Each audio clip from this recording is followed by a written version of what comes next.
a nuestro último webinar de esta serie maratónica que hemos hecho por 3 semanas, un webinar diario. Les doy la bienvenida a TIC, Tecnología, Innovación y Construcción. Para quienes nos están acompañando por primera vez, TIC es una plataforma de comunicación que hemos diseñado desde BIM+. BIM+ es nuestra academia de actualización profesional, esto de la fusión de Blue Eyes Studio y Educativa para llevar una propuesta educativa al sector construcción en Costa Rica y en Panamá para poder comunicarnos de una forma más estructurada y poder llevar el conocimiento a todos de forma democrática. Por eso es que fundamos TIC. TIC empezó siendo un proyecto que la intención siempre era hacer pequeñas charlas donde trajéramos a gente apasionadísima de la tecnología, de la innovación, de la construcción, más allá de BIM, más allá de las metodologías. Y empezamos de forma presencial en Costa Rica, en Bogotá, etcétera. Y bueno, el distanciamiento social nos llevó a cuestionarnos en nuestra academia qué debíamos hacer. Y ese planteamiento viene mucho desde la naturaleza de qué es lo que nosotros hacemos. Nosotros en BIM Plus lo que buscamos hacer siempre es llevar una propuesta diferente. Por lo que nuestra serie webinar vino a ser una propuesta de valor para poder seguir comunicando lo que creemos de forma apasionada y es poder llevar al sector de la construcción capacitación, comunicación y sobre todo poder comunicarnos y llevarles a toda la audiencia diferentes posibilidades de capacitación y formación. Tengo un pequeño problema acá. Javier, ¿vos me escuchas bien? Sí, perfectamente. Ok. Algo pasó acá con el PPT. Un segundo. A ver, igual, mientras que esto se arregla, les voy comentando que recuerden que la charla, hoy solo tenemos una charla, a diferencia de los sábados que estábamos teniendo dos charlas. Nuestra intención es que esta charla le puedan sacar el máximo provecho a nuestro expositor y que podamos irles dejando sus propuestas, sus preguntas a lo largo de la charla como tal. Déjenme ver qué pasó acá un segundito, nada más para stop share. Algo nos pasó.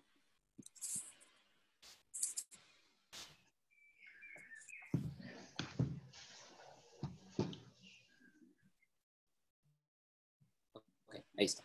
Ya ahora sí. Listo, disculpa. No era de esperarse que tuviéramos algún tipo de inconveniente con la tecnología el último día. Vamos de nuevo.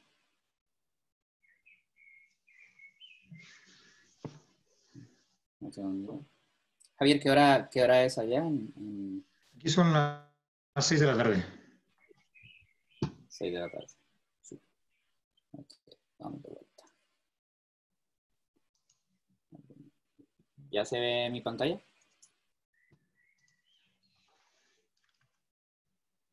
Sí. Okay, vamos a ver qué está pasando acá. Tenemos un pequeño delay. Ok, igual vamos dando chance que se vayan conectando. Sigue llegando gente a la charla. Así que les agradecemos por estar acá. Bueno, igual voy a seguir avanzando sin la presentación mientras que esto le da para que funcione. Como les contaba, nuestra academia trae esta propuesta de formación y de comunicación para poder llevar a ustedes, a nuestra audiencia, pues lo que consideramos que es una buena dosis de conocimiento de forma gratuita. Hay muchísimas propuestas hoy en día, gente haciendo cosas muy, muy, muy cool en el mundo. Y es por eso que todas nuestras charlas están quedando en nuestro portal hemos tenido a lo largo de todo este tiempo. Hoy cerramos con 21 expertos de 8 países diferentes, de toda Iberoamérica, desde España hasta la Patagonia. A lo largo de este journey hemos tenido más de 2.000 asistentes, más de 12 países, más de 21 expertos, y hemos venido evolucionando en los temas que hemos venido tocando. Desde el día 1 con InfraWorks hemos hecho un recorrido de todo, de talleres, de workshop, de herramientas, de rendering, de visualización, de sostenibilidad, de desarrollo de negocios, de oportunidades, y hoy cerramos con lo que consideramos nosotros que es como el futuro, ¿verdad? Y para hablar un poco de este futuro o ese presente inmediato con perspectivas a futuro, tenemos a nuestro conferencista Javier Alonso Madrid. Javier, gracias por estar acá. Javier Alonso es arquitecto superior, grado máster por la Universidad Técnica de Madrid, CEO de Atanga desde el 2014, experto en Big Data Social Analytics por el MIT Massachusetts Institute of Technology del 2006, Autodesk Revit Professional Certified desde el 2012, Lead GA, certificado por el CGVI en el 2012, y Project Manager Master del IPE del 2010. En la actualización, curso doctorándose en metodología para la nueva arquitectura. Ha sido director del Máster Oficial de Modelado de Información de Edificios BIM del Colegio Oficial de Arquitectos Técnicos de Madrid. También es fundador y presidente de la Asociación Nacional del Instituto de Arquitectos de España y asesor de innovación del Consejo Superior de Arquitectos de España. Miembro de la Building Smart Internacional, comisiones AENOR, UNE españolas, así como la Comisión Europea para la Estandarización, CEN, en la redacción de la norma ISO para BIM. Cuenta con más de 30 años de experiencia en el mundo de la arquitectura, trabajando en varios países con obras especializadas en edificios históricos, protegidos, nuevos de desarrollo de zonas de vivienda y otros. Participa en proyectos de investigación e innovación sobre impresión 3D con hormigón de alta resistencia, Print-Build, 3D Cons, KitCon y H220. También es investigador principal y promotor del proyecto City Seeds para la certificación de energía urbana de las ciudades. Javier, con ese perfil, con el currículum, es un placer tenerte acá para nuestro cierre. Voy a dejar de compartir pantalla para darte el control. ¿Ya puedes compartir? ¿Se ve mi pantalla? Sí, ahí se ve.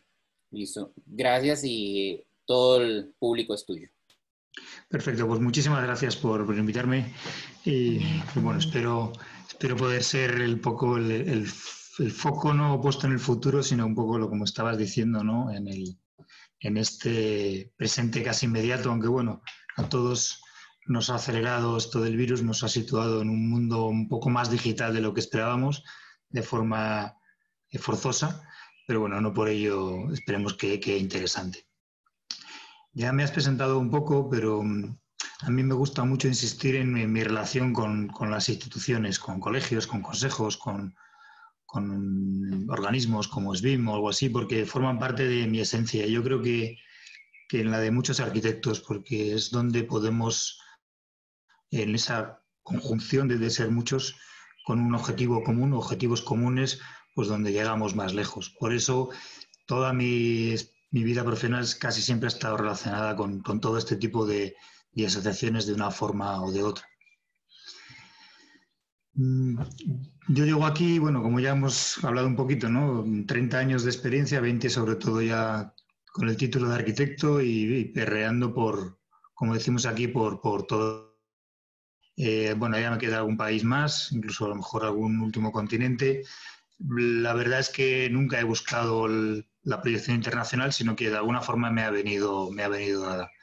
Me he dado cuenta estos días de lo que me gustaba viajar. Yo pensaba que me gustaba menos, pero bueno, yo creo que es un poco evidente.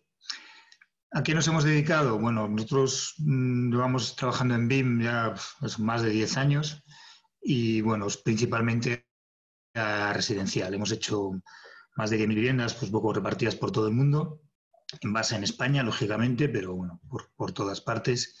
Y a ello nos llevó un poco, la necesidad nos llevó al BIM, porque de repente podíamos ser capaces de ser muchísimo más productivos, de ser internacionalmente capaces de hacer proyectos y de competir con grandes estudios, ¿no? O con, más que competir, colaborar además con grandes instituciones. Uno de los campos principales donde hemos estado y donde seguimos estando y donde probablemente se aplican casi siempre nuestras innovaciones son la vivienda de lujo. Bueno, al fin y al cabo, cuando hay medios, pues se suele permitir la innovación de alguna forma, ¿no? No nos limitamos a ello. De hecho, yo siempre he considerado mis proyectos más importantes los de vivienda social, porque sin recursos más interesante que incluso con ellos, ¿no? Ya lo hemos adelantado un poquito, ahora no por cuestiones de tiempo, no por ganas, no nos hemos dedicado mucho tiempo a la formación y de hecho ahora empezaremos formación vinculada a Industria 4.0 porque lo nos ocurrió hace 10 años es lo mismo que nos está ocurriendo ahora. Necesitábamos gente que trabajara con nosotros y había que formarla. Entonces hace 10 años empezamos a formar gente en BIM de todo tipo durante muchos años y ahora nos va a pasar un poquito con lo mismo con la Industria 4.0 que os voy a contar. Donde más hemos trabajado, o más a gusto, más hemos trabajado, ha sido en rehabilitación, en lo que yo siempre llamo el patio de los mayores. Estos son varios edificios de Madrid, del barrio Salamanca, de la Gran Vía, donde hemos tenido la suerte de actuar, siempre con metodología BIM. Y ahí lo que hemos aplicado, igual, es todos nuestros conocimientos de alta tecnología, ¿no? Este es un caso de un edificio histórico de Madrid que estuvo muchos años cerrado por diversas circunstancias, que bueno, nuestro cliente nos encargó el proyecto, la digitalización y la conversión, ¿no? Bueno, pues esto fue una toma de datos que estimábamos en una situación normal haberla hecho en 2 semanas y con una nube de puntos, como hablaremos luego un poquito más adelante, y en un buen proceso en BIM, lo hicimos en apenas una mañana. Eso evidentemente nos hace competitivos. Probablemente seáis ya todos expertos en BIM y sepáis esas ventajas, no voy a insistir, que eso las habrán contado. Y lo que también hemos hecho mucho es utilizar los proyectos pequeñitos. No hemos hecho mucho interiorismo, pero bueno, este es un caso de un edificio también en Madrid, una tienda, para hacer las pequeñas pruebas, ¿no? Las pruebas, como decimos aquí, dejo siempre en dosis pequeñitas, ¿no? Antes de saltar a los proyectos grandes. ¿Cómo empezamos con el BIM? Con la digitalización. Pues, por ejemplo, digitalización de entornos, ¿no? De ciudades. Somos urbanistas, hemos hecho mucho urbanismo y herramientas como los drones. Precisamente hace un ratito estaba hablando ahora con un socio para el tema de digitalización, ¿no? Estamos sacando los títulos de drones, los usamos constantemente, a diario, viajamos siempre con ellos y nos permiten digitalizar ciudades e incluso, bueno, algunas cuestiones más, ¿no? Que si no serían prácticamente imposibles de realizar. Lo tenemos ya completamente integrado en nuestro flujo de trabajo. Este flujo de trabajo nos ha llevado a proyectos un tanto singulares, ¿no? Fue muy bonito, muy interesante, la digitalización, el escaneado del Wanda Metropolitano del Atlético de Madrid, en Madrid, durante la obra, 165.000 metros cuadrados. Evidentemente no podíamos parar la obra para hacer estos trabajos. Las conclusiones más mejores a las que llegamos, como siempre, es que con una correcta planificación, pues se obtienen muy buenos resultados. Es bastante habitual, ahora hay mucho de nubes de puntos, pero con poco éxito. No fue el caso, entre otras cosas, porque no podíamos no cumplir, ¿no? Aquí, por hacer una idea, en la dimensión máxima de 350 metros lineales teníamos una desviación de medio centímetro, máximo total acumulado, ¿eh? Y que nuestra precisión era muy grande. En este caso, además, este proyecto tan bonito de Cruz y Ortiz, con una geometría tan compleja, pues la nube de puntos y el modelo BIM era casi imprescindible. Estas imágenes que veis aquí en pequeñito son la planificación que nos permitió, bueno, pues tener que casi todos los escáneres 3D de Madrid alquilados a la vez y de una forma coordinada. Bueno, os enseño un poquito esto, que volveremos luego más adelante. Esto es fotogrametría. También hemos hecho mucho. Esto es una capilla que tenemos al lado de la oficina, en la que hacemos siempre todas las pruebas, ¿no? y esto es una pequeña prueba hecha con fotografías para detectar algunas cuestiones que iremos más adelante. Proyectos que empezamos, estos fueron los primeros proyectos, un proyecto de Uruguay que no se hizo, pero tenemos mucho cariño por la forma en la que se hizo y que nos abrió a llegar a hacer proyectos bastante más grandes como los que tenemos ahora mismo en Uruguay en proceso de construcción. Adelanto un poquito para ir más rápido. El CITES este que se ha hablado antes es un proyecto de investigación que estamos un poco, en proceso, en el que digitalizamos ciudades. En este caso es mediante integración de GIS con nubes de puntos tomadas, en este caso nada más con drones, con móvil mapping, con mochilas, con paseos, y nos permiten levantar ciudades, como las que veis aquí, no quiero decir cuáles son, porque en algunos casos no podemos, pero se intuye fácilmente que sean distintas, pues en cuestión de horas, lo que probablemente fueran meses de levantamiento digital. Y sobre todo con muchísima precisión, que es lo que nos demanda el mercado. En este caso, además, incluso nos permite, el edificio es una ciudad histórica, emblemática en el mundo, y nos permite incluso incorporar información del proceso histórico de las ciudades, ¿no? De cuándo ha habido remodelación. Como veis, es lo mismo que hacemos en nuestros locales o en nuestros servicios históricos llevado a la escala de ciudad. LOD, yo creo que a estas alturas de partido probablemente ya todo el mundo esté aburrido de estos términos, ¿no? Yo personalmente dirigí la parte de la Comisión Española sobre LOD y participo en la Comisión Europea. Acaba de llegarme ahora un correo, son trabajos bastante intensos. Esta semana hemos tenido 3 reuniones. Ahora mismo terminamos ya la ISO, la 19650, en la que colaboré, y ahora estamos con la revisión de otras 4 normas ISO en las que se definen los niveles de definición y los LOIN, que a lo mejor ya sabrán, pues empezarán a sonar, los niveles de información requerida, que es toda esa información que tiene que ir en los pliegos, en los contratos, en los acuerdos entre los distintos agentes de la propiedad.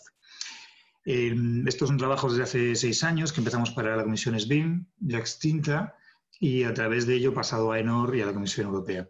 Os cuento un poco esto porque es una consulta recurrente que me hacéis casi siempre a título personal. Yo os respondo encantado, ¿no? Pero un poco cómo se hacen estos trabajos. En nuestro caso, planteábamos esta escisión de los 3 tipos de datos, los datos geométricos, LOG, los datos de información, LOI o LOD, la columna central, y la tercera, los ficheros, es decir, toda esa información que está ajena al documento. Al final, estos trabajos sí que han llegado hasta la Comisión Europea para incorporarse a través del CNTC 442 y el ISO TC 59, que son los grupos españoles y europeos, para la elaboración de las normas ISO de las que todos estáis trabajando. Las normas ISO que estaban hasta hace unos años de obligado, bueno, de recomendación, eran estas. Pero ahora mismo, algunas tienen 20 años. En este trabajo un poquito tan complejo que hacemos, en el que se revisan las normas y siempre se intenta no ir contra las normas anteriores, no contradecirlas, sino se van complementando, pues estamos en el trabajo en el que con todos estos países, como veis, es Europa, incluso, bueno, lo que llamamos Europa y gente alrededor de Europa, ¿vale? Y en estos 5 subgrupos, pues definiendo estas 30 y tantas normas ISO. En concreto, de los 5 subgrupos que hay, yo formo parte del 2, del 3, que son los que más se dedican a la parte técnica, digámoslo así. Ahora mismo estamos con la parte 1 colaborando para temas de terminología y de diccionarios. Estas son las normas que estaban en proceso, muchas ya os tienen que sonar, ¿no? La 16739, la 12006, la 29481. Todas estas normas son las que rigen de alguna forma cómo son nuestros modelos BIM. Y luego veréis por qué para nosotros son tan importantes. Estos son los que estaban en proceso hace un tiempo, su aprobación parcial o cuando se están realizando ahora mismo, y las que están en proceso. El tema del virus nos ha ralentizado un poco los trabajos a nivel europeo. De hecho, las 4 o 5 reuniones presenciales que ha habido en los últimos meses y semanas no se han realizado, pero los trabajos siguen digitalmente a un ritmo bastante avanzado.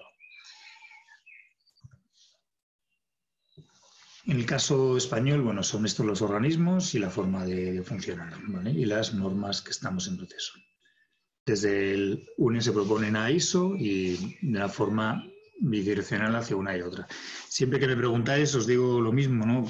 Hablar con vuestro organismo equivalente en vuestro país, que es la forma de llegar a las normas ISO, porque los organismos que pertenecen a la norma ISO, en el caso de España es AENOR, pues son las únicas formas de acceder y siempre están habidos de expertos, ¿no? Normalmente en estos grupos no entran gente con intereses de otro tipo, ni comerciales, ni de lobbies, ni de cosas así, sino que normalmente somos bastante técnicos y la labor esa está bien apreciada.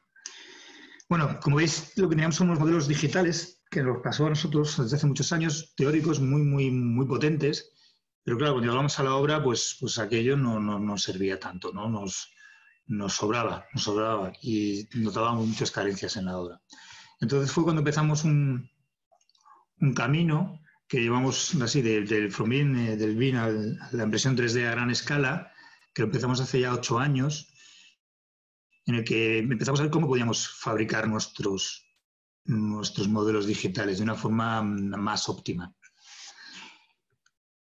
Y os voy a resumir pues, estos últimos 10 años, que han sido estos 3 proyectos, ha habido alguno más, pero los más principales han sido estos 3, Print and Build, 3D Cons y Hincom, que, resumiendo, el primero, bueno, en todos ellos, disculparme, lo que hacíamos es que en nuestros BIM, que son un poco parecidos a los vuestros, algunos datos más, que son datos específicos de impresión 3D. Si alguno tenéis una impresora o habéis manejado, sabéis que el concepto es de la altura, el borde, el relleno, pues son valores de la propia impresora, pero que nosotros los teníamos ya desde nuestro propio modelo BIM.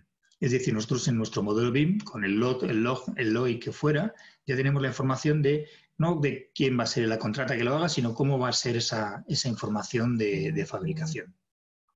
Y entonces nosotros empezamos un proceso en el que, bueno, la arquitectura y la construcción sí que habían llegado a una industria 2, 3.0, pero no se habían incorporado del todo a esa industria 4.0. Nosotros entendemos que vinculándola otra vez, pues esa dicotomía entre arquitectura y ingeniería o tricotomía y la ingeniería por separado, yo creo que nos ha ido un poquito para atrás a todos. Y en cambio, con la industria 4.0 podemos volver a integrarlas. Ya les explicaré un poco cómo. Realmente ahí la clave es no hacer digitación, que es lo que probablemente muchos estamos haciendo, sino digitalización. La digitalización es hacer exactamente lo mismo que hacíamos, pero con ordenadores. Siempre digo lo mismo, si usamos toda la metodología, toda la potencia del BIM para hacer planos, al final estamos haciendo lo mismo que se hacía con una delineación tradicional. Si en cambio lo usamos para otras cosas nuevas o campos nuevos, que es la digitalización, está dando. Por eso un poco que nuestros modelos BIM intentan evitar la forma tradicional de construirse o de comunicar. Esto que os contaba, pues probablemente os parece muy espectacular, a nosotros también nos lo parece y mucho cariño le tenemos, pero realmente no tiene nada de innovación. Las nubes de puntos pues, tienen siglos, bueno, siglos no, perdón, pero son del siglo pasado y tienen muchos años ya de evolución, ¿no? Lo que sí que es innovación, por ejemplo, es utilizar la fotogrametría en este caso para, mediante el análisis digital pormenorizado, detectar fisuras que son imposibles prácticamente detectar a nivel ocular, digámoslo así, con una revisión ocular. Esto sí que es innovación, lo otro no es innovación. Pasa un poco lo mismo con los modelos digitales. Esto es un modelo de un edificio singular de Madrid, pero si nosotros lo que hacemos es que clasificamos los espacios, las habitaciones, le añadimos más información, en este caso a nuestros muros, pues más datos de lo que, bueno, si se podían o no derrumbar o destruir o se podían utilizar o qué época de fabricación tenían, pues sí que estábamos haciendo algo distinto que no se había hecho de forma tradicional.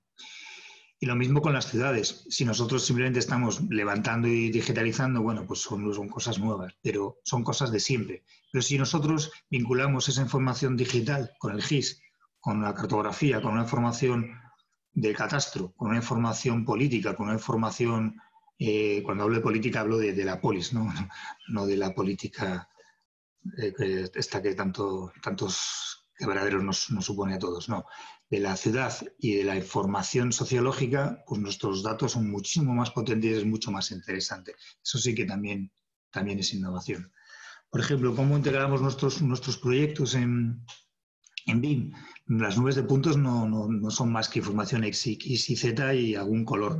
Nosotros metíamos muchísima más información. Por ejemplo, metíamos información de relación entre las partes, relación entre los distintos elementos. Bueno, una serie de... Perdonad que estoy viendo, no sé si hay algunos chats. Sí, ¿no? Hay aquí unas preguntas sobre el tema de las ciudades. Bueno, los levantamientos de las ciudades, hay muchas herramientas para hacerlo. Nosotros, por ejemplo, usamos mucho una de BIMate, que es una gente aquí de Murcia, muy majetes y muy capaces, que tiene un plugin para Revit que no se da mucho. Lo que pasa es que eso solo nos vale para España. Para proyectos de fuera usamos mucho GS, ahora estamos con el Blender, por ejemplo. Hemos usado mucho Dynamo tirando de informaciones públicas de catastro. Hay muchas utilidades ahora mismo, ¿vale? El tema de Bucket, ¿cómo me... ¿Cuál es? Si quieres te ayudo con las preguntas. Ok. Sí, estaba dejando las que avanzaras un poco más. Sí. Nos pregunta Orlando Murillo, conozco que en Singapur ya se usa SIM, Seed Information Modeling, tendientes Sí. a gemelos digitales. ¿Cómo se consideran ustedes en comparación con el diseño urbanístico? Bueno, mira, en Singapur nosotros nos creíamos expertos y nos dieron una lección hace un montón de años. Fíjate, el primer proyecto que nosotros presentamos para Singapur fue en el año 2014 o 15, no me acuerdo, porque lo empezamos en el 2008 o 2009, todavía teníamos la oficina nosotros desde Vietnam. Lo entregamos en IFC, fue la primera vez que empezamos a oír hablar del IFC, os hablo del año 2011, creo que fue. Y ahí ya estaban, desde el 2010 en Singapur, te exigían entregar los proyectos en BIM. Os hablo de hace 10 años. Y bueno, la verdad es que aprendimos muchísimo. Ahí nos ayudaron mucho unos ingleses y gente de Vietnam también, que sabía muchísimo al respecto.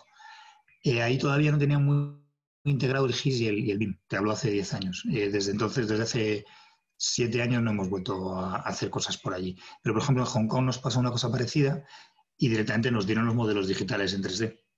¿Vale? Y nos los daban en un formato, una especie de XF tridimensional, pero vinculado a Excel. Y nos los dio directamente el ayuntamiento.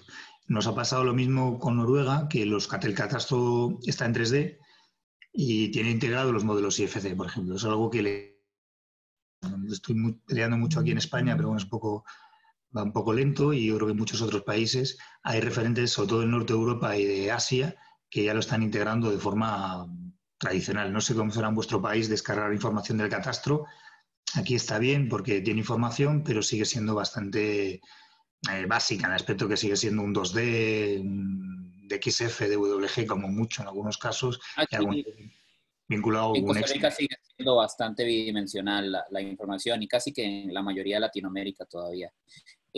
Tenemos bastantes preguntas. No sé si querés Sí. seguir avanzando porque algunas se Sí, te bueno, puso un cuadrito, se te puso un cuadrito un cuadro grande sobre la imagen de Dynamo. lo aparto, ¿no? Un poco, y si me las quieres, me las vas leyendo tú para no molestaros, ¿no?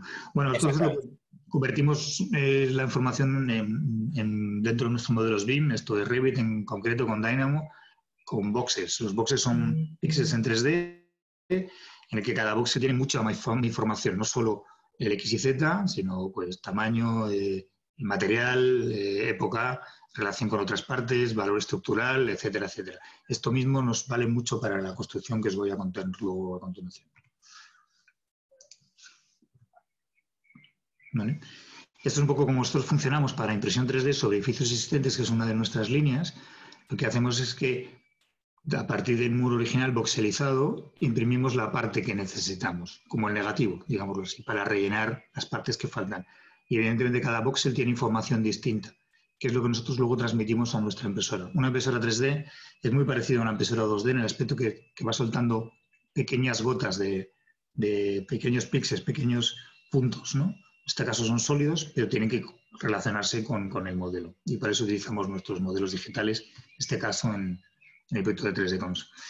Si lo trasladamos a los estándares BIM, a nivel geométrico, los lotes estos del 0 al 600, realmente en tanto el 0 como el 350, 400, 500 y 600 sí que empiezan a tener ya relación con ese modelo digital BIM.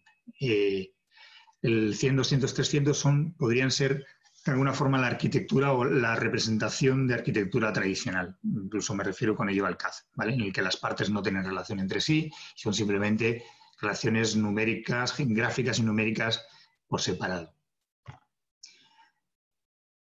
Trasladamos lo mismo a la información y a las fichas. Fijaros, en el caso de la propuesta que nosotros hicimos para España, solamente de los 9 campos que había, los 2 primeros están barridos por la industria 3.0 y todos los demás responderían a la industria 4.0. Temas de ahorros energéticos, formas de explotación, mantenimiento, regulaciones normativas contra incendios, normas estructurales, en todas estas cuestiones, en este caso en España código técnico, pero el código correspondiente, las cuestiones que realmente hacen que nuestros modelos BIM sean mucho más potentes de lo que eran los proyectos en CAD. Perdonadme. Vale. Bueno, entonces nosotros tenemos nuestros modelos, como os decía antes, y le metemos todos estos datos para poder hacer nuestras simulaciones un poquito más potentes. Este fue nuestro primer proyecto. Nuestro primer proyecto de impresión 3D con vías que el grupo ACS, la Fundación CIM y el CSIC en Madrid, de España. Era una impresora 3D, es una impresora 3D que de casi 5 por 5 metros cuadrados y 3 de alto aproximadamente, que se plegaba, veis que se puede desmontar esas patas amarillas y cabía en un contenedor para ser trasladado a situaciones de emergencia. De hecho, esta impresora la utilizaremos ahora para algunas cuestiones. Aprendimos mucho, cometimos muchísimos errores, pero nos abrió la puerta al que en su momento fue el proyecto español de construcción más grande, que era 3D Cons. Fijaros, los socios, tuvimos la suerte de contar con estos socios, Vías, Lafarge por entonces, que luego se convirtió en Lafarge Holcim, CIPE, que es una empresa de software que probablemente ya todos conozcáis, española, que desarrolla software para construcción para España y para todo el mundo. Placo Saint-Gobain, otro gran grupo de materiales, Progesa, especialistas en robótica, y Geocisa, que es del grupo ACS Constructora, y Atanga, que es nuestro pequeño estudio de arquitectura. Ahí empezamos a desarrollar lo que serían nuestras impresoras con la aplicación de impresión en fachada. Siempre hemos tenido esas 3 líneas de desarrollo de material, de la tecnología de la impresión y el modelo BIM y las aplicaciones posibles. ¿A qué nos llevó esto?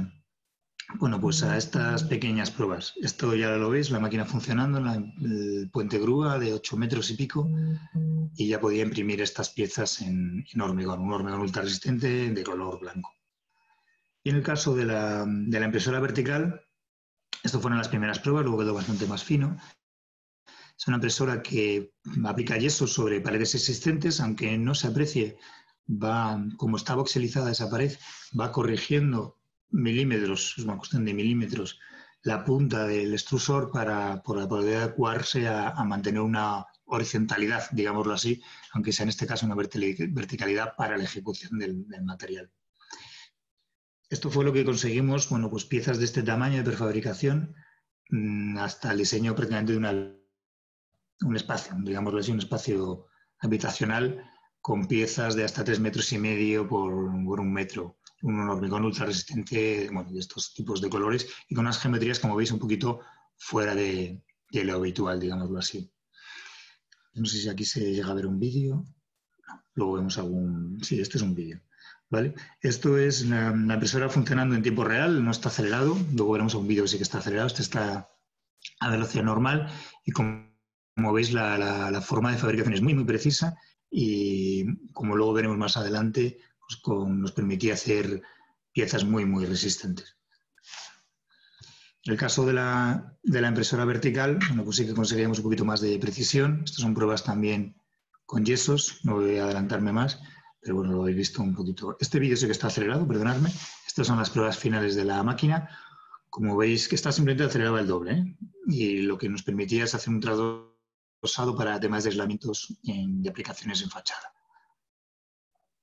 Podemos hacer voladizos de hasta 10 centímetros aproximadamente con un hormigón, con un yeso que desarrolló en este grupo, en este caso el grupo de Saint-Gobain.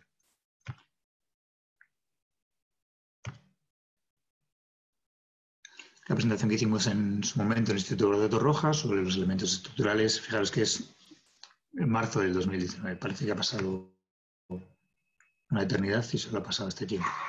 Bueno, esto nos llevó al proyecto HINCOM. No sé si oís baja el sonido y os lo cuento.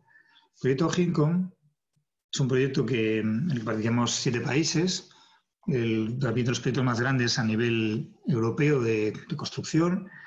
Y por parte de España estábamos algunos de los socios previos, es decir, hace 6 días en la Fundación CIMIL Torroja, Fraunhofer alemana, que son todos los centros de investigación alemanas, Lextri es una ingeniería francesa, SINTEF noruego, el Centro Superior de Investigaciones Científicas noruego, con el que seguimos trabajando mucho para temas de estandarización, en concreto sobre todo de BIM, LMS, la Universidad de Patras de Grecia, con desarrollos matemáticos, Siemens desde Rumanía, LCA, una empresa dedicada a temas de análisis de ciclo de vida, desde Dinamarca. Bueno, es decir que es de alguna forma un gran conjunto de empresas a nivel europeo.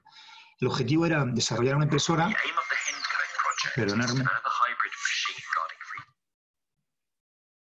que era aditiva y sustractiva a la vez, o es aditiva y sustractiva a la vez. Es decir, una impresora que colgada desde un robot, es ese cubículo de 2 metros por 2 metros, que vamos a tener una tonelada, se mueve 1 metro por segundo, depositando material y luego además lo lijamos, lo pulimos, lo rematamos, porque ese acabado de la impresión 3D con rugosidad parece que no acaba de convencer mucho. El objetivo, bueno, veis los modelos digitales, esta es la cabeza de la impresora, el extrusor. La impresora en sí es todo el habitáculo, todo el espacio, porque se colgaba desde cables. En este caso está en Stuttgart, cuando hicimos las primeras pruebas, en diciembre de 2018, si no recuerdo mal. Y ahí, bueno, pues esta pieza que veis que mide aproximadamente 2,5 metros y va colgada de cables. Luego llevamos un pequeño depósito que permite, en este caso ya al final, 250 litros de hormigón, con un sistema de bombeo, un sistema de control, fibra de carbono y las piezas impresas en 3D también, para poder depositar el material. El material, sin entrar mucho en muchos valores técnicos, digámoslo así, que nos permitía llegar a la resistencia prácticamente del 80%, lo que en hormigón normal se consigue en 28 días, nosotros lo conseguíamos en 20 minutos, porque necesitamos un hormigón que fuera muy líquido, como veréis, pero que rápidamente se pusiera suficientemente duro para soportarse a sí mismo en las siguientes capas, ¿no?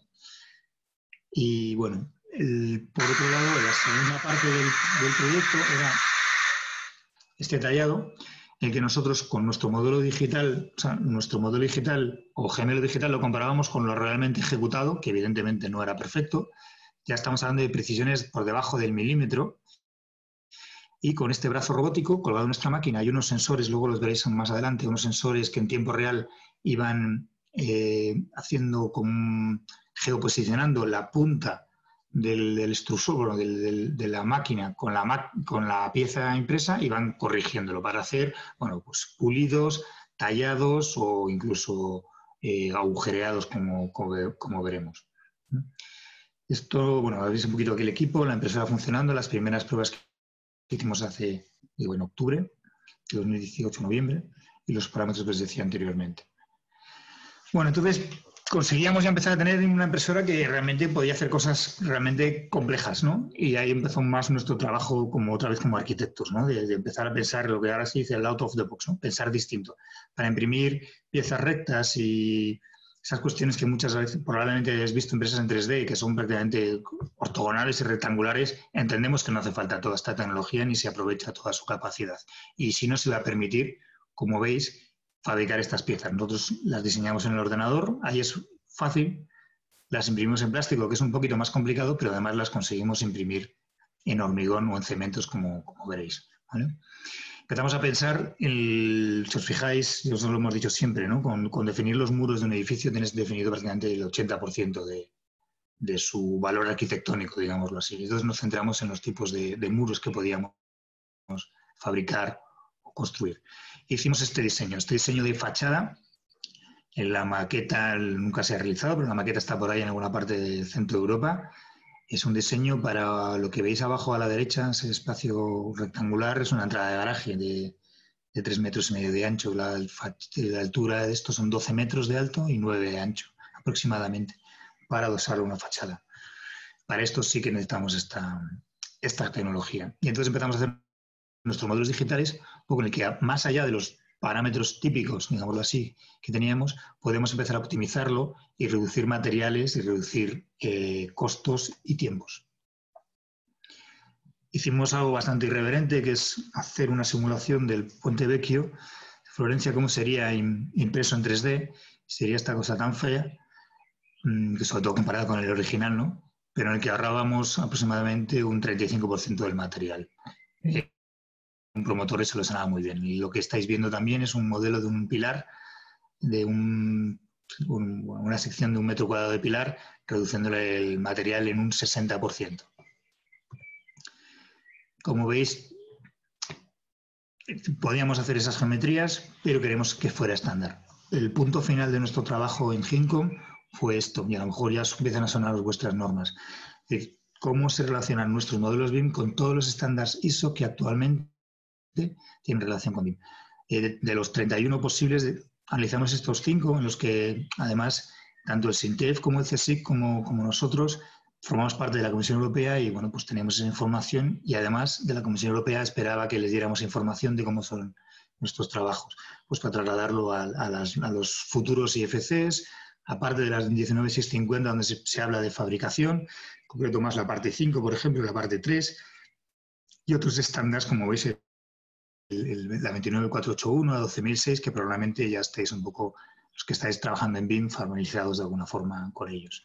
Entonces, lo que nosotros hicimos fue ver qué partes de nuestro modelo podíamos integrar en lo que existe ahora mismo y con esa triple línea, ¿no? Del log, log, de la parte de niveles de definición de geométricos de información o de ficheros o links. Bueno, adelanto aquí. Pero, resumiendo, nosotros lo que hacíamos es que a nuestros modelos tradicionales lo convertíamos en parámetros, algunos ya existen del IFC, los que uséis sabéis que prácticamente eso se traslada directamente, pero además añadíamos algunos valores más, ¿vale? Nuestro proceso, nos preguntaréis, todo el mundo nos pregunta un poco cómo lo hacemos, este era lo que nosotros pensábamos que teníamos que hacer inicialmente, este ha sido nuestro proceso final. Tener una idea, desarrollarlo en BIM, con la herramienta que de hecho, esto cambia constantemente. Siempre digo a los alumnos y a la gente que me pregunta, ¿qué herramienta de BIM uso? Digo, todas. Ninguna va a ser la definitiva.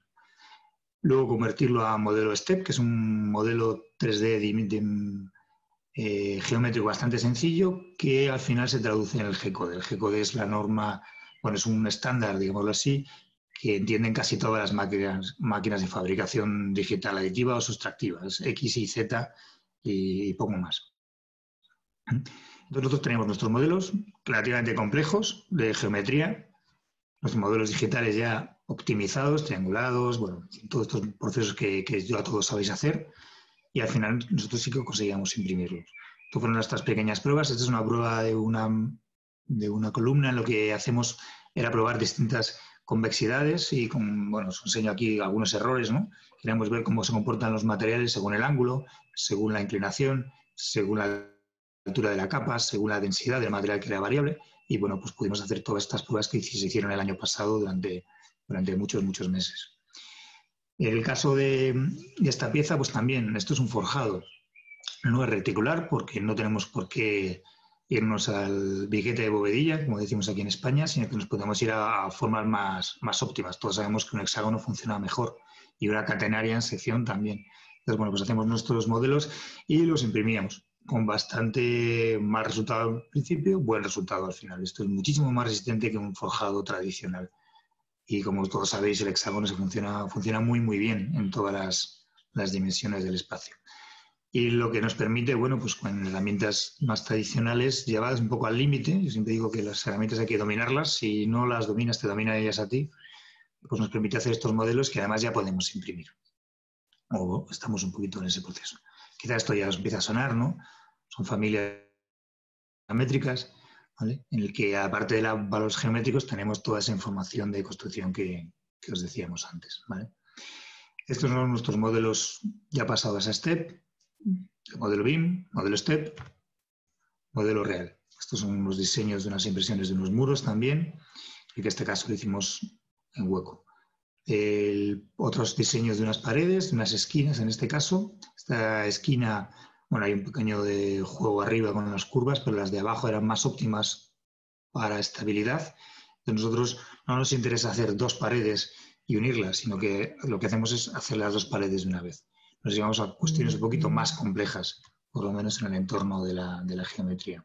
Estos son nuestros modelos BIM también, en el que sí que parametrizamos todos los valores y nos permitía casi en tiempo real luego, como os veréis más adelante, en la misma obra, ya allí en la fábrica, adaptar nuestro modelo a los factores como la temperatura del ambiente, la dosificación del hormigón, el aditivo que le estábamos echando o cuestiones así. ¿Vale? Este fue una prueba de la fachada, otra fachada que hicimos, la parametrización y, por ejemplo, la exportación a papel. Te das cuenta que exportar esto a planos y acotarlo es prácticamente, bueno, absurdo, digámoslo así. Evidentemente nos complicaría muchísimo, muchísimo su fabricación tradicional. ¿Vale? Esto es la máquina funcionando, si no me equivoco. Sí. ¿Vale? Y en una de sus fases finales ya, no está acelerado, este vídeo es cómo funciona. Como veis, bueno, se ven por ahí más piezas, ¿no?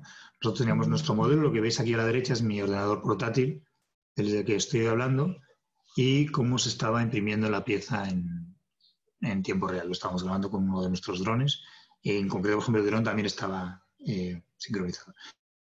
Si os fijáis arriba, veis que el hormigón es un material muy, muy líquido, este que usábamos nosotros, en este caso, este cemento.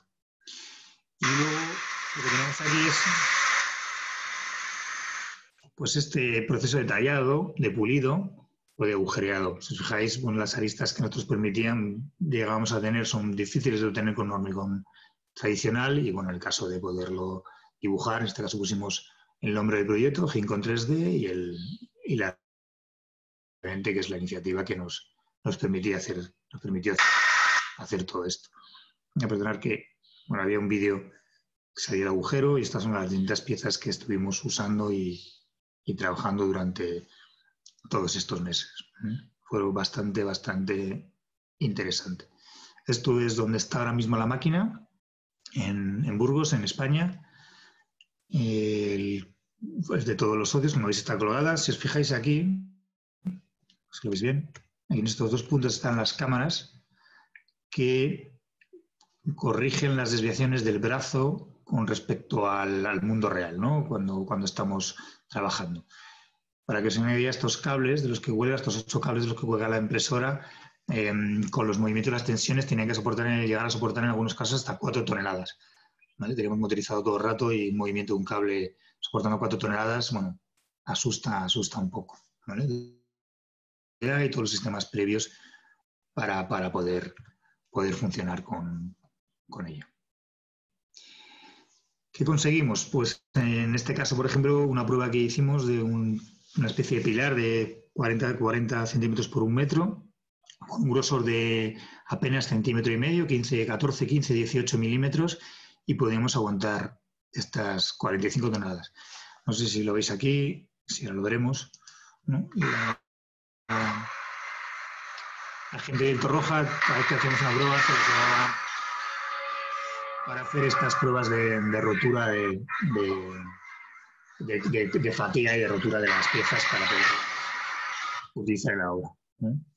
Entonces, ¿qué conseguíamos también o cuál era nuestra idea inicial? Ahorrar un 20% de tiempo y de dinero más o menos. En fabricación aditiva van muy de la mano el tiempo y el dinero y el tiempo, perdón, y el dinero y el material.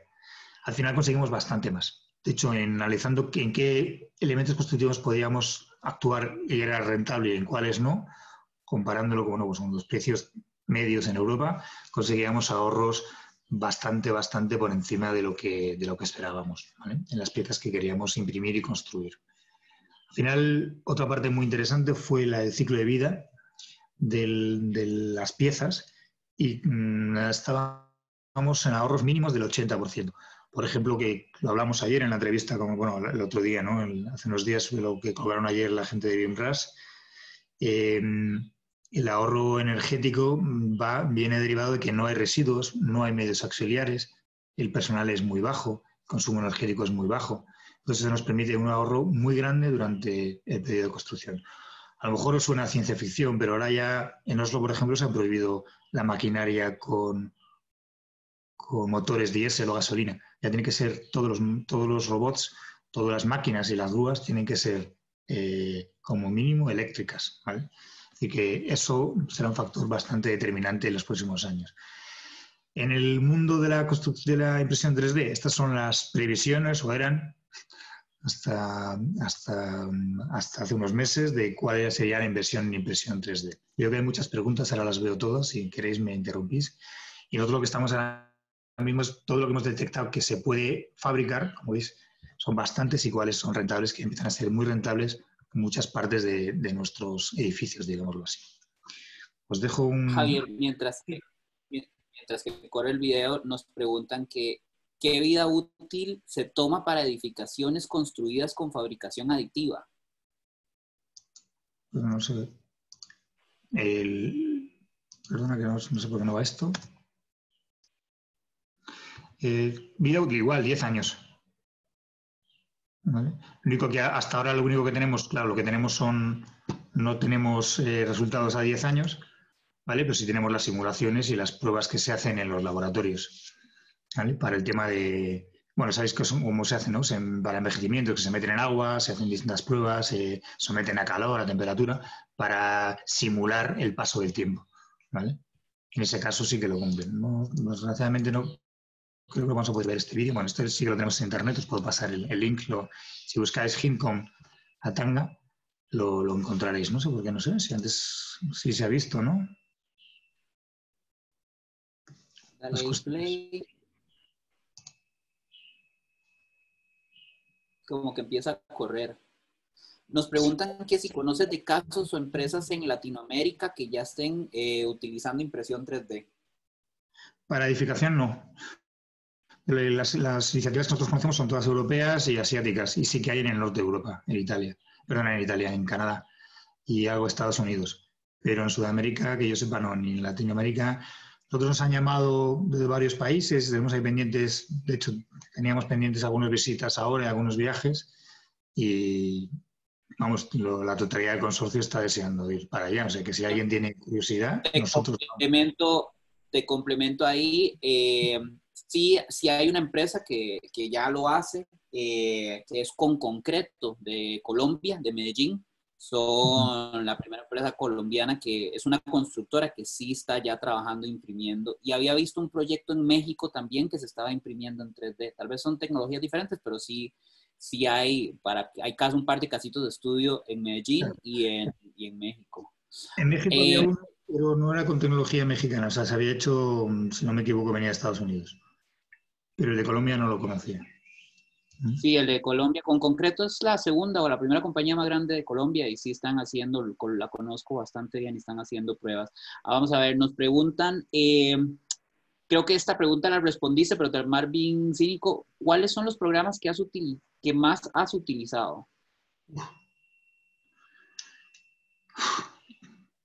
En estos 10 años, o ahora, porque esto cambia por segundos, ¿no? Tal vez en los últimos 2 años, que es cuando más referente ha estado todo. Pues mira, sin ningún tipo de duda, el Inventor. El Inventor, reprobamos con Inventor y con alguno más de fabricación digital, ¿vale? Y para nosotros ha sido la más potente. Ahora estamos usando bastante el Fusion 360, porque nos permite la parte de diseño generativo, que os quiero contar un poco. Y bueno, siempre la base del Revit. El Revit no lo abandonamos, porque nos permite, bueno, pues la integración con los modelos BIM y funciona de una forma más sencilla, más simple, ¿vale? Utilizar las herramientas. Hemos usado herramientas de Cipe, hemos usado Archicad también, hemos usado herramientas propias, digámoslo así, o medio encargadas y generadas para esto.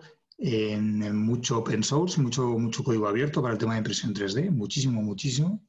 Casi todo está en abierto. De hecho, hay muy pocas aplicaciones de impresión 3D en sí de pago.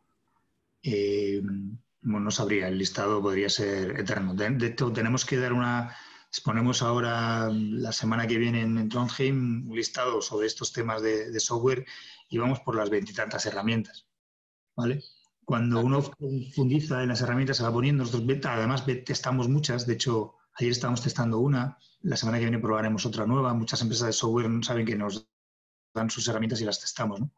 Al final son todas muy, muy parecidas, ¿vale? En el proceso, si sabes de dónde sales y a dónde quieres ir.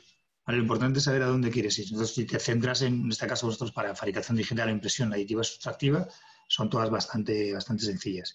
Y además van integrando el flujo de las máquinas en tu software. Quiere decir, nosotros ahora nos permiten, por ejemplo, meter las características de nuestra máquina, que pesa tanto, que se mueve tanto, que tiene un extrusor de este tamaño, estos milímetros, que tiene tantos grados de libertad, la parte del tratamiento posterior, y de una forma lo vamos simulando con mucha precisión. Nos pregunta Giovanni González, ¿la impresión 3D se está usando para diseñar en otro tipo de materiales como acero? Sí, acero, titanio, vidrio, yo no sé, cerámica, y yo no sé ya qué material se le resiste a la impresión 3D. Prácticamente lo único, o sea, hay muchas formas de imprimir en 3D. Es decir, las de plástico están basadas en temperatura, pero en el caso de los curados o el vidrio, por ejemplo, o la cerámica también, pero el caso del barro, la arcilla, el yeso, el hormigón, nuestros materiales más de la construcción, si os fijáis, no, tienen más que ver con un proceso químico de fraguado. Lo único que en este caso nosotros tenemos acelerantes, como los que se usan en la obra cuando hay frío o calor, para retardar o acelerar con una proporción pues mucho más exagerada, lo que os decía, pasar de 28 días a 20 minutos, ¿no? Pero bueno, es algo que si os fijáis en todos nuestros procesos de impresión 3D siempre hay empresas de materiales y es una parte clave. Es una parte clave. Y yo ya no conozco a ninguna empresa de cementos a nivel mundial que no tenga un material para imprimir en 3D. Otra cosa es que lo comercialicen, pero ya que yo sepa ya hay varios comercializando. Claro. Nos pregunta Iván Lamana, ¿hicieron pruebas de construcción realizadas en impresora 3D en zonas sísmicas o vientos fuertes? Por decirte algo, en Costa Rica hay un código sísmico muy estricto que nos obligaría a que todos estos productos tengan que pasar por un laboratorio de materiales. ¿Ustedes Claro. en España cómo lo han hecho con eso? Sí, lo hemos hecho todo con el Torroja, con el CSIC, ¿vale? Que nos da los DIT. Entonces lo hemos hecho para cumplir el de España. El de España, bueno, lo más duro es la zona de Granada, Málaga, por ahí. Sí, tú al final, la ventaja del parametrizar tu modelo BIM para esto es que simplemente le duplicas el grosor de la capa. Duplicas es como si pusieras el doble de ladrillo, digámoslo así, ¿no? Pero el doble de hormigón y ves cómo funciona. Y ves cómo funciona el modelo digital y para cumplir los objetivos, ¿vale? Entonces, también nos permite, no sé si lo habéis visto un poco, pero se intuye, ¿no? Nosotros no imprimimos partes, o sea, partes inconexas, sino que hacemos las partes conexas entre sí. Es decir, dos paredes, pared y suelo. En el momento que tú limitas las uniones, las aristas, los puntos delicados de fabricación, pues sabes que eres mucho más efectivo. Solo sabéis que una soldadura es mucho más resistente muchas veces que la propia pieza metálica, ¿no? Pues al fin, piensa que esto al final son todo soldaduras una encima de otra. En las pruebas si os fijáis en la imagen que había del corte del hormigón, la unión entre los cordones del hormigón es más resistente que el propio hormigón en sí. Bueno, lo llamamos hormigón por el Ultra H High Performance Concrete. Es decir, que la resistencia se puede parametrizar para llegar a cubrir cualquier necesidad. Buenísimo. Tenemos bastantes preguntas, vamos a tratar de responderlas todas. Algunas son muy técnicas, otras son bastante generales. Italo León, recomendación durante la construcción con impresoras 3D por condiciones ambientales altas o bajas temperaturas, por ejemplo. Pues, bueno, ocurren varias cuestiones. O sea, ahí fue quizá lo más interesante, ¿no? Burgos, para que nos conozcáis, está en el norte, con el mitad norte de España y tiene unos cambios de temperatura muy bruscos. O sea, puede tener menos 5 grados, como hemos llegado a imprimir, y llegar a 30 en el mismo día, ¿vale? Entonces hemos probado. Podríamos cambiar 3 cuestiones. O el modelo, como le metíamos unos parámetros para hacer ese grosor, la dosificación del material, el hormigón en este caso, o el aditivo o lo que fuera, o las velocidades de la máquina, por ejemplo. En impresión 3D, si alguno jugáis con impresoras 3D de plástico, sabéis que el valor de la velocidad de impresión o de la altura de capa es determinante para la rigidez del elemento. Entonces, podíamos cambiar cualquiera de las tres cuestiones. Podíamos cambiar hasta demasiado. Entonces, muchas de las pruebas que hicimos fue solo, hacíamos un día entero de tablas de pruebas de cambiar solamente el material. En otras, dejando el mismo material y el mismo diseño geométrico, cambiar la forma de funcionar la máquina. Y la tercera, al revés, mantener esas dos fijas y cambiar el modelo geométrico. ¿Vale? Ese modelo que habéis visto un poco, que era una esquina de dos paredes, ¿no? Esa la hicimos con bastantes inclinaciones. Y de hecho, algunas partes están aquí en Madrid, otras las tengo aquí en mi oficina, otras las tengo en casa, están por ahí repartidas los distintos trozos que salvamos antes de que los rompieran. Pero podíamos cambiar cualquiera de las tres cuestiones. Claro. Alejandro Rodríguez nos pregunta, ¿existen empresas que ya estén comercializando este tipo de impresoras 3D para concreto o solo se desarrollan a nivel de prototipos o para proyectos específicos? Sí, ya se venden, ya se venden. Ahora hay varias, bueno, se venden relativamente. Es decir, hay una muy pequeñita de 1 metro cúbico que la puede comprar cualquier persona, ¿vale? Vale 100.000 euros, pero bueno, comprarse se puede. Pero luego las grandes, las que ahora mismo nos permiten imprimir ya piezas bastante grandes, ya hay dos que los están comercializando. Es un poco complicado porque te venden la máquina más el cartucho, digamos, de tinta, porque no puedes usar cualquier material. Eso es un poco un problema o una cuestión de la investigación. Es decir, ahora mismo no hay hormigón genérico para usar en cualquier máquina. ¿Vale? Entonces ahora mismo sí hay dos ya, vamos, la última me he enterado la semana pasada, que te venden la máquina con el hormigón. Pero no, tampoco vale, si habéis comprado una impresora 3D de plástico, no es llegar y darle a imprimir como una impresora 2D. Es un poquito más complicado. No se puede imprimir cualquier cosa, hay que adaptar un poco el modelo a lo que se quiere imprimir, pero bueno, puesto en manos de técnicos sí que se pueden usar ya para imprimir. Nos pregunta Orlando Murillo, esta pregunta está muy interesante. Para un proyecto de una casa de 80 metros, ¿cuánto le tomaría a una impresora 3D realizarlo en comparación con un método tradicional? ¿Cómo se incorporan ductos o tuberías conforme se van modelando las paredes? Habría que analizarlo todo. O sea, es un caso. Es como si te pregunto, ¿cuánto cobras por una casa de 80 metros cuadrados de honorarios de arquitecto? ¿O cuánto vale la fontanería? Pero tal vez más Pero el tiempo, la relación de tiempo. a grosso modo, el tiempo de lo que es no compensa imprimirlo todo. ¿Vale? Es decir, hay unas cuestiones que no merece la pena imprimir. La ventana, la puerta. ¿Se puede imprimir en madera? Sí. ¿Se puede imprimir en vidrio? Sí. A unos costos desorbitados. O sea, puedes imprimir una ventana y te puede costar la ventana, no sé, 10 millones de dólares, por decir algo. Es decir, no merece la pena. Pero lo que sí puede merecer la pena, muros, suelos, forjados, elementos más tradicionales, digámoslo así, se pueden hacer como, no sé, aproximadamente. Nosotros, el cálculo último que hicimos era que trasladábamos un mes a una hora. Empezábamos haciendo cosas de un mes en una semana, los pasamos a un día y casi acabamos en una hora, ¿vale? Pero bueno, la proporción sería un mes, una hora.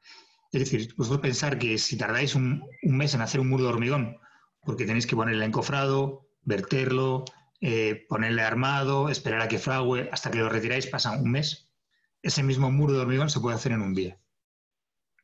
Entonces, más o menos, esa sería un poco una proporción, como 30 veces menos, digámoslo así, en algunos elementos. Hay otros que tardan más, otros que tardan menos, pero bueno, podrían ser unos números.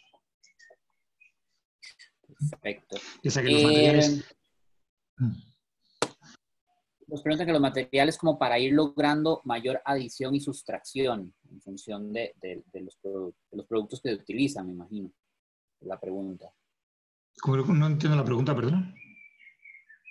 ¿Cuáles son los materiales más comunes para ir logrando adición y sustracción? Me imagino que se refiere a mezclas.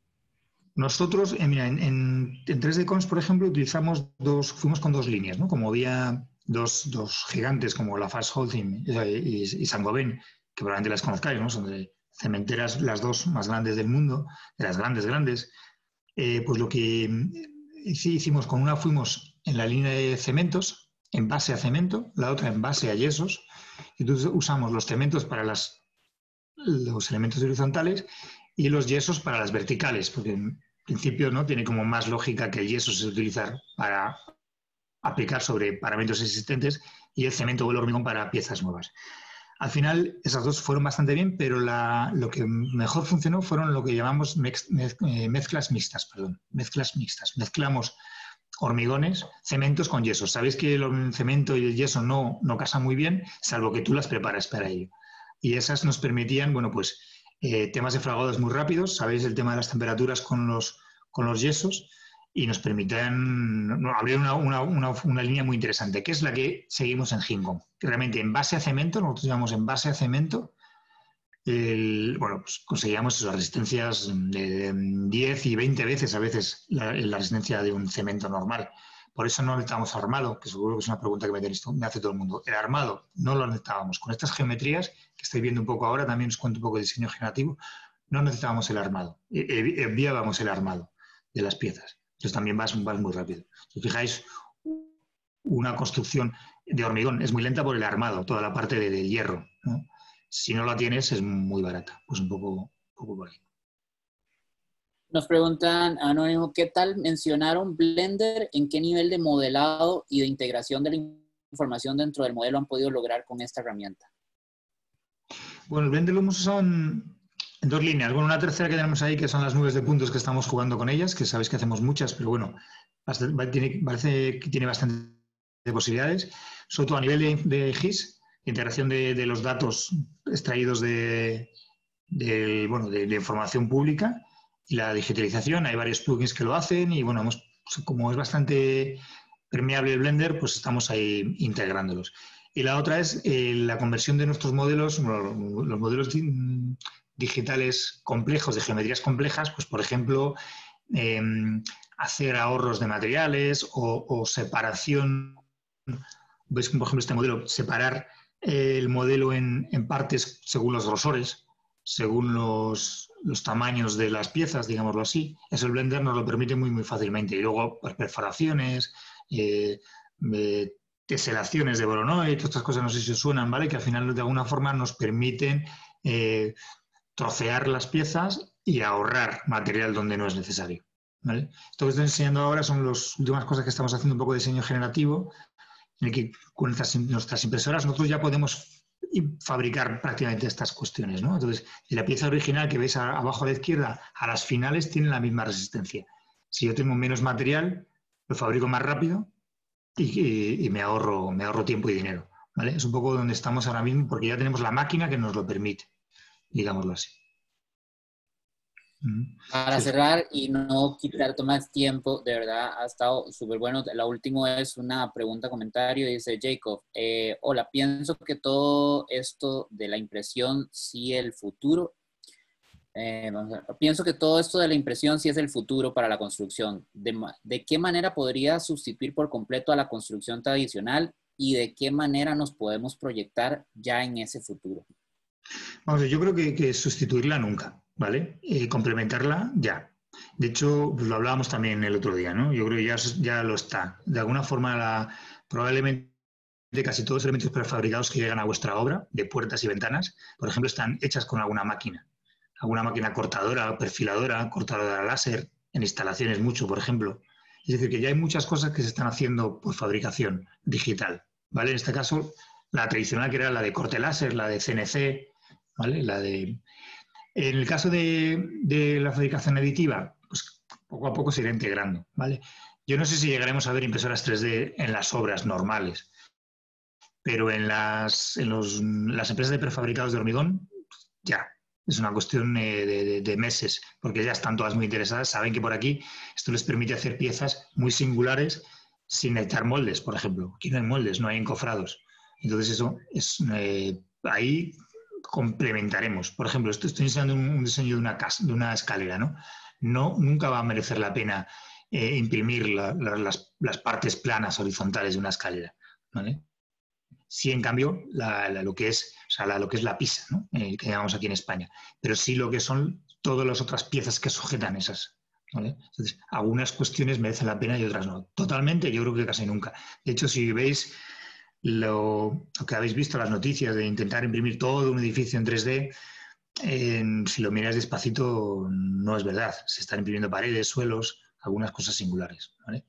Nosotros, por ejemplo, hemos detectado que es muy interesante imprimir elementos para obra civil, para cuestiones no tan estructurales, sino a lo mejor de instalaciones, ¿vale? Que suele haber piezas muy singulares, muy grandes, y se intentan estandarizar o, es decir, cuando se hacen ángulos a 30, 45, 90 grados, por el coste. Pero con esto te permitiría hacer piezas de 37 grados y medio de inclinación o de unión entre tubos, ¿vale? Entonces, yo creo que probablemente, a lo mejor me equivoco, ¿eh?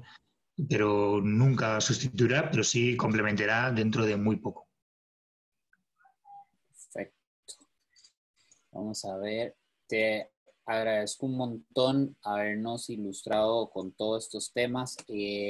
La verdad es muy interesante ver cómo todo se empieza a complementar.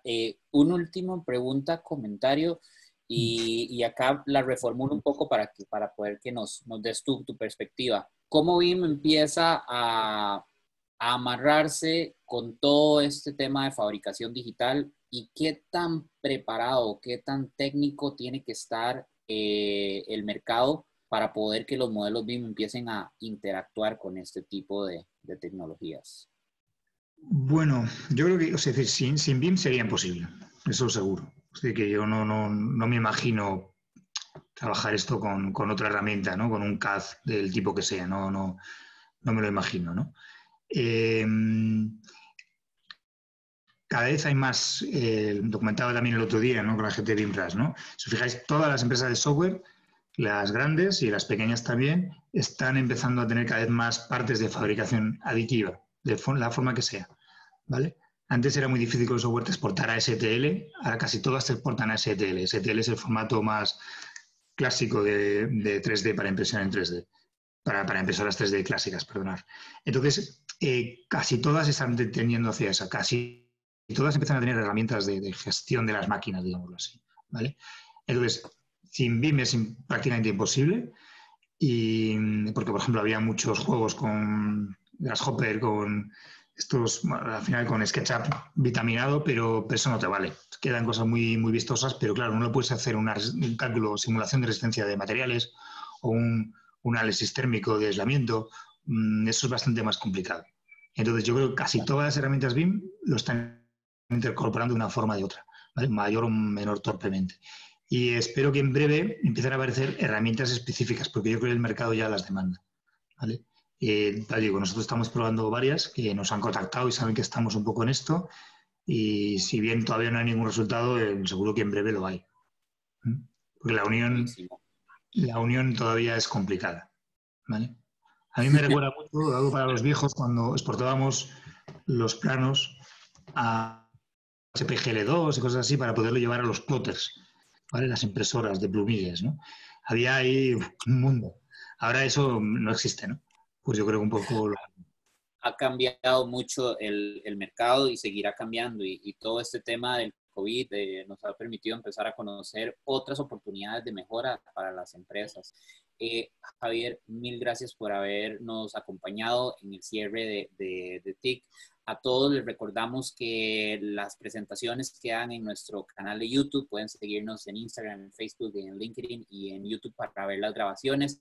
Vamos a seguir haciendo cosas, ya no con esta frecuencia, vamos a ir volviendo a volverlo más periódico para que se conozcan. Muchas veces conocemos siempre a las mismas personas o los mismos trabajos o los mismos expositores una y otra vez. La intención de traer a este portal nuestro de comunicaciones, traer gente que tal vez para algunas latitudes no es tan conocida, conocer tu trabajo, Javier, conocer lo que están haciendo del otro lado del mar, pues es interesante para nosotros y pues de mi parte, mil gracias, te dejo para que te despidas y de verdad muchas que nos vamos a estar contando. gracias. Ha sido un placer. Muchísimas gracias. A todos, gracias y nos vemos en la próxima versión de TIC. Chao.